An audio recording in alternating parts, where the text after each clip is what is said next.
In this video, we'll continue from where we left off in writing the equals method. The equals method is a special type of method that we include inside all classes so that we can compare objects.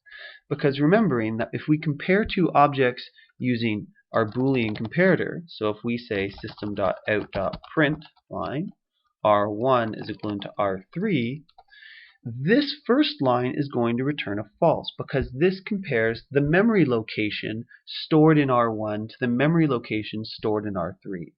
So even though their fields are all the same, this first line would return false. So we wrote equals method to compare them. And what the equals method does is it goes through using AND statements and compares each of the fields. This compares the task field using compare to ignore case. Remember, the task is a string, so we have to use that. This compares the current speed. This compares the power level. And this compares the on task. So what we saw in the last video is this actually works quite well. So if I run this, we can see that the memory locations are in different spots, but the objects themselves are the same. Be aware that if I compared R1 and R2 and I ran this, it's going to tell me that both the memory location is true as well as the object. So this equals doesn't tell you if the objects are pointing to different locations or if you're comparing essentially the same object in memory. So the last consideration we have to make.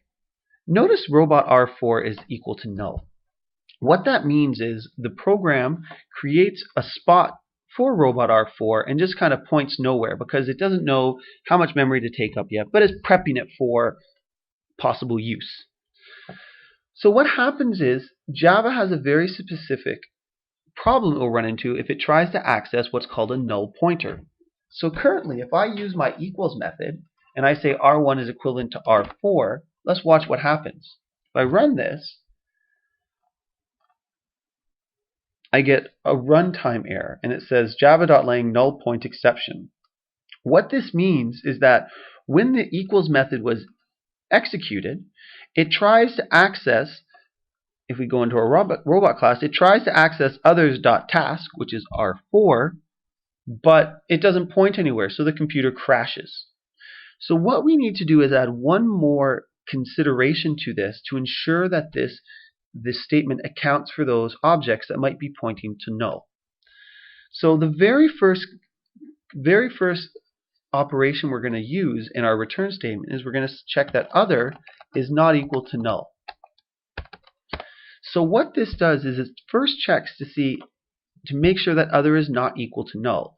And knowing that this will execute this command from left to right, if other is equivalent to null, it's not going to execute the remaining commands. So now if I go to Robot Creator and I run this, we see that this second line, that R1 is not equal to R4. And the computer doesn't have a runtime error because R4 is pointing to null. Good luck with this.